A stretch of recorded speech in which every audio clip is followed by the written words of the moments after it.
The truth about logic versus emotion. You've been lied to. You've been told that logic and emotion are opposites. That you can either think rationally or act emotionally, but never both. But what if I told you that's a lie? 1. The false debate, how we misinterpret logic. For centuries, we've framed human thinking as a battle, logic versus emotion.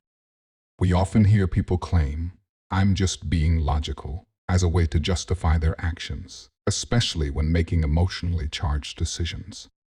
But is that truly logic, or is it just an emotional reaction disguised as rationality? Logic is seen as objective, rational, and superior, the key to intelligence and good decision-making. Emotion is labeled as irrational, impulsive, and dangerous, a force that clouds judgment. But here's the problem. Many things we label as logical are actually emotional reactions in disguise. Example 1, the silent treatment versus expressing emotion. Imagine two people arguing. One shuts down, stonewalls, and withdraws, believing they are rising above the situation. The other person calmly explains how they feel. Society often views the silent person as logical and the one expressing emotion as irrational. But the truth, shutting down is an emotional reaction. It's avoidance driven by discomfort, fear, or frustration. The irony, the person expressing their emotions openly is actually using more self-awareness and control. Example 2, anger versus understanding. Someone gets confronted with a mistake and immediately reacts with anger or dismissal. They claim they are being rational by shutting down the discussion. But in reality, anger is an emotional response. It just presents as strength instead of vulnerability. 2. The science, why logic and emotion are interconnected. Neuroscience has proven that we need emotions to make logical decisions. Dr. Antonio Damasio's research on brain-damaged patients found that those who lost their ability to feel emotions couldn't make even simple decisions. They could analyze options endlessly, but never choose because they lacked emotional guidance. The Iowa gambling task experiment showed that people subconsciously react to risky choices before they are logically aware of them. This means our emotions process danger before our logic does. Daniel Kahneman's dual processing theory. Psychologist Daniel Kahneman identified two modes of thinking. System 1, fast, emotional, instinctive. This is gut feeling, quick reactions, snap judgments. Example, if you hear loud noise, you instinctively jump before you even think about it. System 2, slow, logical, analytical. This is deliberate thinking, weighing options, problem solving.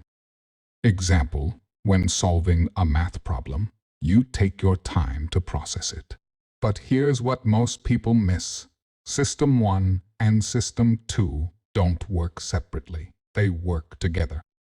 Even when we believe we're making purely logical choices, our instincts and biases influence our reasoning. So the idea that logic exists without emotion?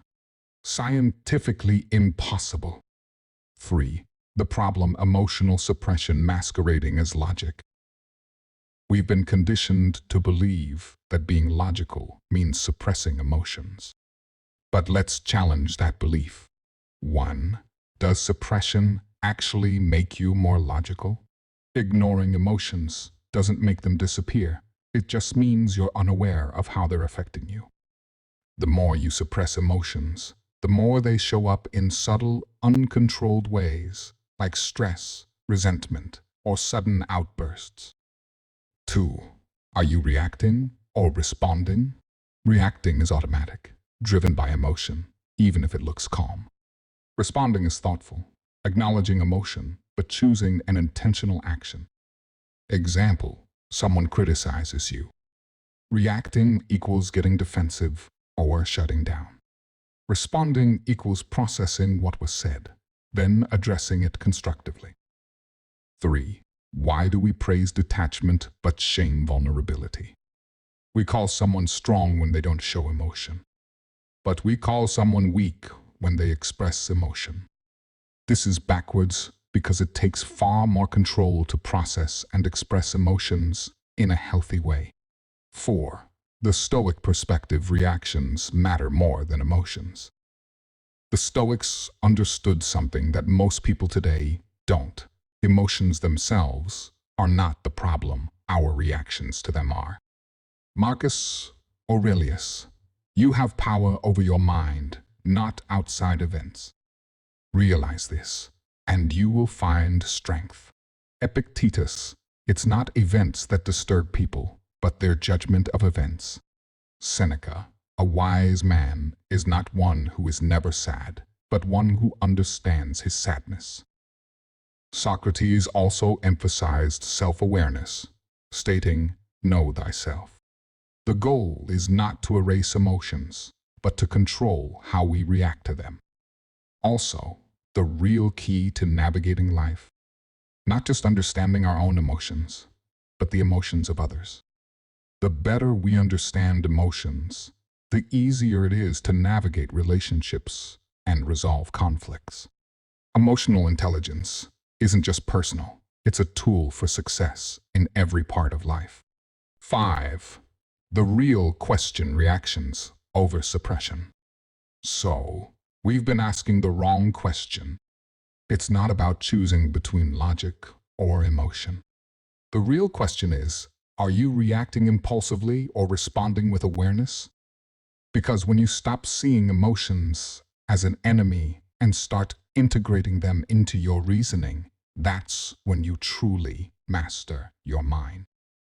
6. How to balance logic and emotion. Here's how you can improve your reactions instead of suppressing emotions. Pause before reacting. When emotions rise, take a moment to process before speaking or acting. Label your emotions. Be specific. I feel disrespected instead of just I feel bad.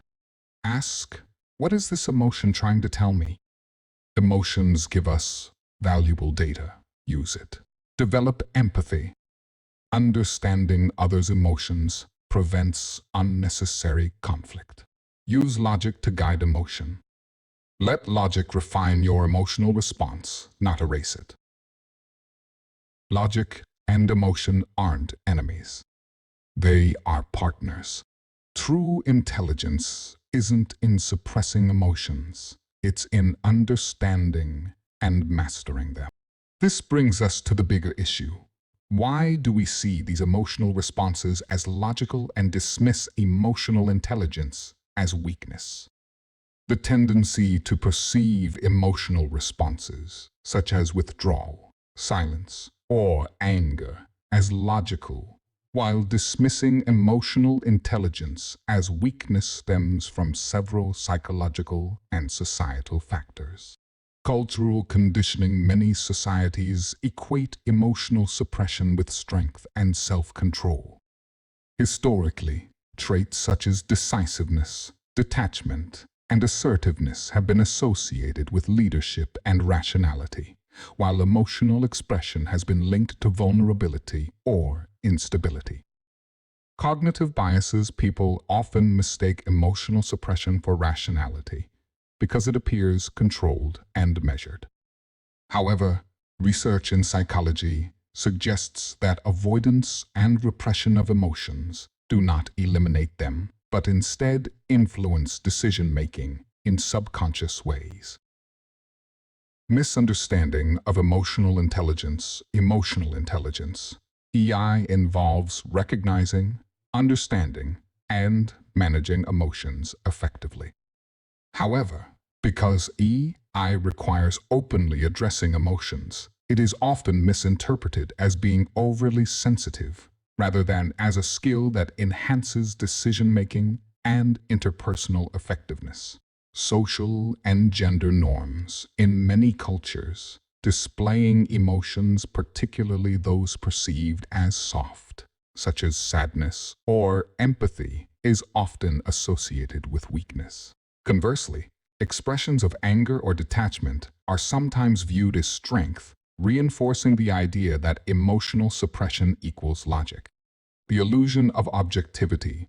People who suppress emotions often believe they are thinking more objectively, even when their decisions are influenced by underlying biases and unprocessed emotions. This can create a false dichotomy where emotional reactions are seen as irrational, while detached responses are assumed to be logical. Ultimately, emotional intelligence is not a weakness, but a critical component of effective reasoning. It allows individuals to recognize how emotions influence their thoughts and actions, leading to more balanced and well-informed decisions. So, the next time someone says they're just being logical, ask yourself, are they truly thinking rationally, or are they just reacting without realizing it? And more importantly, are you truly understanding your emotions, or just avoiding them? The greatest thinkers are not those who reject emotions, but those who master them through understanding.